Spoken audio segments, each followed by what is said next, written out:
नमस्कार। Programme 8 PM में एक बार फिर आपका स्वागत है और मैं हूं दर्शपाल गुप्ता। तो आइए अब नजर डालते हैं आज के समाचारों पर। कुलगाम के कदेर में मारा गया आतंकी हिजबुल मुजाहिदीन टॉप कमांडर फारूक नल्ली के खिलाफ दुष्कर्म, छेड़छाड़, कश्मीर में आतंकवाद और कट्टरपंथ को बढ़ावा देने के करीब 37 मामले अलग अलग थानों में दर्ज हैं। जम्मू कश्मीर पुलिस के अनुसार नल्ली का मारा जाना सुरक्षा बलों के लिए बड़ी सफलता है। मुठभेड़ में मारे गए 5 आतंकी कुलगाम के रहने वाले थे। इनके खिलाफ करीब 51 मामले दर्ज थे।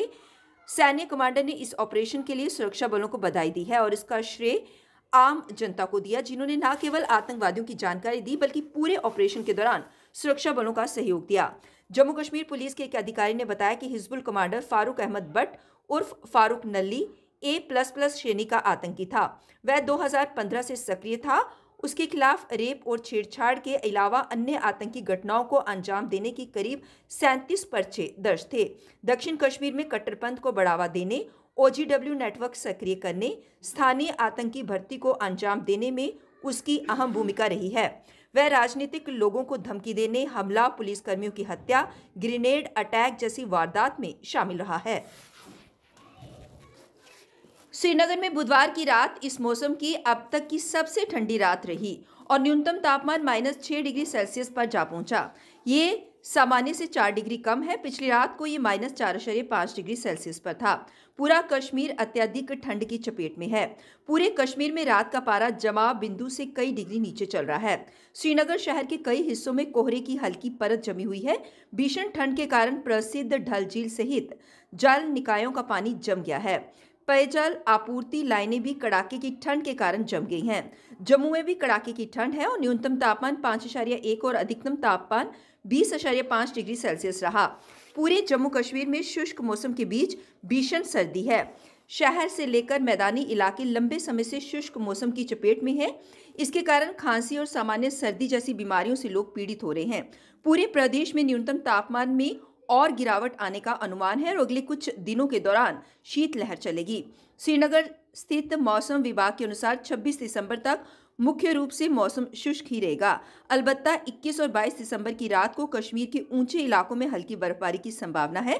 इसके बाद 27 दिसंबर की रात से 28 दिसंबर की सुबह तक कुछ ऊंची चोटियों पर हल्की बर्फबारी भी संभव है। जम्मू कश्मीर के मुख्यमंत्री उमर अब्दुल्ला ने राज्य के अहम मुद्दों को लेकर केंद्रीय गृह मंत्री अमित शाह से मुलाकात की। मुख्यमंत्री बनने के बाद शाह से ये उनकी दूसरी मुलाकात है। इस मुलाकात में उन्होंने राज्य का दर्जा बहाल करने की मांग की। अधिकारियों ने जानकारी देते हुए कहा कि सीएम उमर अब्दुल्ला ने गुरुवार को केंद्रीय गृह मंत्री अमित शाह से मुलाकात की और राज्य का दर्जा जल्द से जल्द बहाल करने समेत कई अहम मुद्दों पर चर्चा की। अगस्त 2019 में तत्कालीन राज्य के पुनर्गठन के बाद केंद्र शासित प्रदेश जम्मू कश्मीर के पहले मुख्यमंत्री के रूप में कार्यभार संभालने के बाद अब्दुल्ला की केंद्रीय मंत्री के साथ ये दूसरी मुलाकात है। बुधवार को अब्दुल्ला ने कहा कि राज्य का दर्जा बहाल करने समेत कई मुद्दे हैं जिन पर उन्हें केंद्रीय गृह मंत्री से बात करने की जरूरत है। बार एसोसिएशन किश्तवाड़ ने अपने अध्यक्ष एडवोकेट शेख नासिर के नेतृत्व में अर्जुन अवार्डी और भारत का गौरव पैरा तीरंदाज शीतल देवी का उनकी उल्लेखनीय उपलब्धियों के बाद अपने गृह जिले किश्तवाड़ की पहली यात्रा पर भव्य स्वागत किया। कोर्ट परिसर के बाहर उनका फूल मालाओं के साथ स्वागत किया गया और उन्हें बधाई दी गई। बार के अध्यक्ष एडवोकेट शेख नासिर, उपाध्यक्ष सुभाष शर्मा, महासचिव सैयद आरिफ हुसैन, संयुक्त सचिव सुमन भंडारी, कोषाध्यक्ष अतुल शर्मा और बार के सदस्य एडवोकेट राजेश शर्मा, दानिश कबीर, ताबिश मंजूर, विकासकांत शर्मा, कुलवीर सिंह और वरुण शर्मा के साथ स्टार पैरा तीरंदाज शीतल देवी का गर्मजोशी से स्वागत करने के लिए मौजूद थे।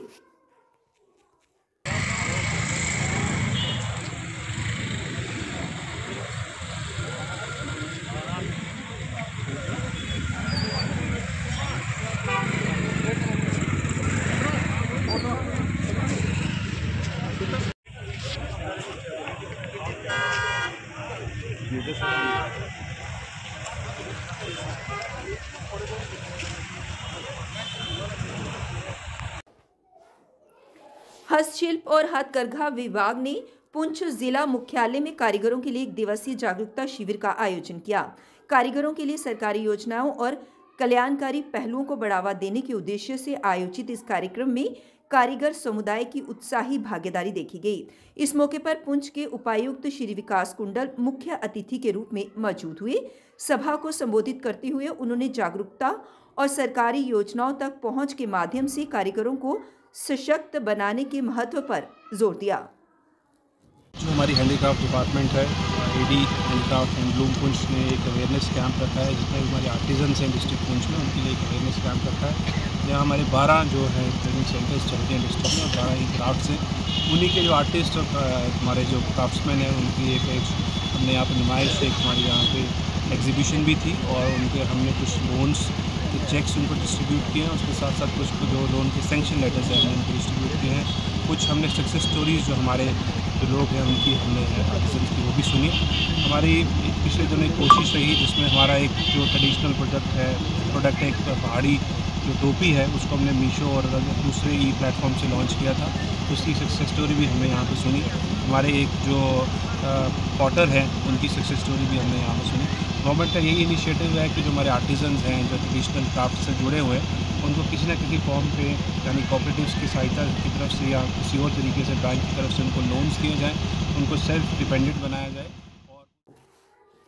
जम्मू कश्मीर के उधमपुर में अंबेडकर वेलफेयर ट्रस्ट द्वारा आज सलाथिया चौक पर गृह मंत्री अमित शाह के खिलाफ सदन में बाबा साहेब भीमराव अंबेडकर जी पर की जाने वाली टिप्पणी के विरोध में धरना प्रदर्शन किया गया। उन्होंने कहा कि भाजपा भारत में लोगों को बांटकर राजनीति करना चाहती है।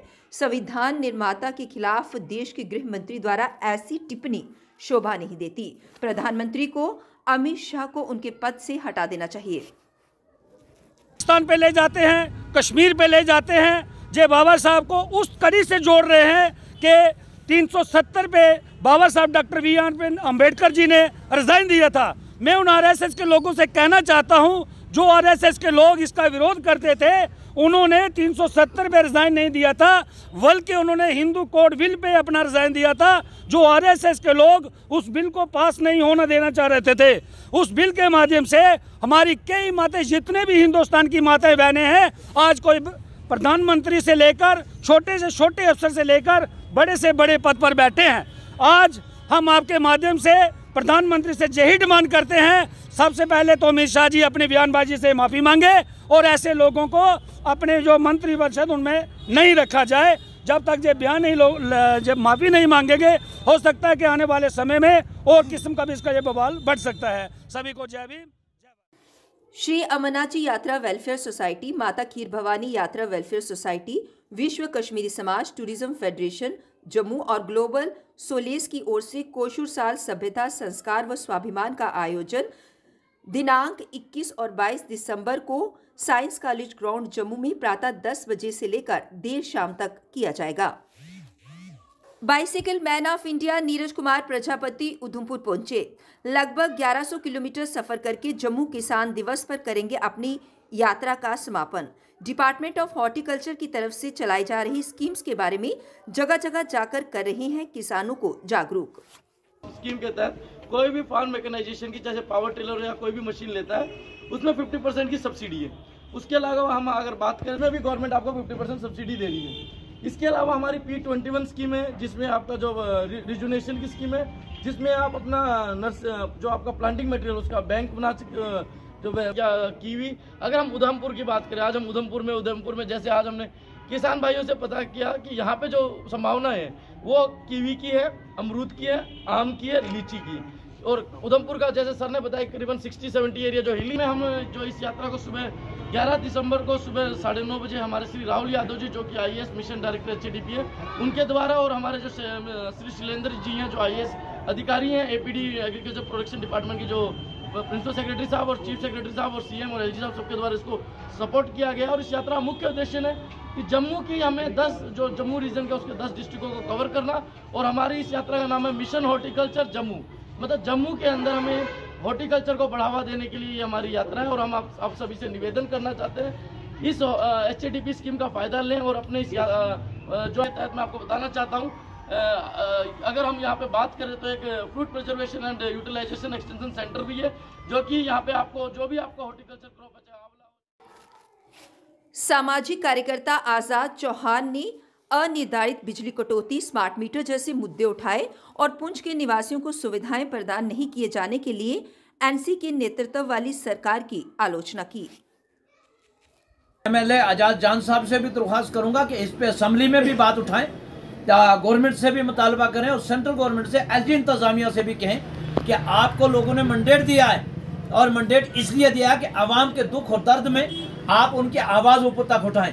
आजाद जान साहब को भी चाहिए कि आवाम ने 42,000 तो 43,000 वोट दिए हैं और इस वक्त स्मार्ट मीटर लगाने के लिए आजाद जान साहब को भी सामने आना चाहिए। और जो पुंछ के अंदर कटौती है बिजली की, इसके ऊपर फौरी तौर पे अपनी आवाज़ बुलंद करनी चाहिए कि आवाम को बिजली मिलनी चाहिए और किराया जो वो कम होना चाहिए। पहले 200 रुपया 250 रुपया किराया आता था और 100 रुपया किराया आता, 110 रुपया किराया आता। आज हर आदमी का तकरीबन 1,000 रुपये के लगभग किराया आ रहा है हर घर का।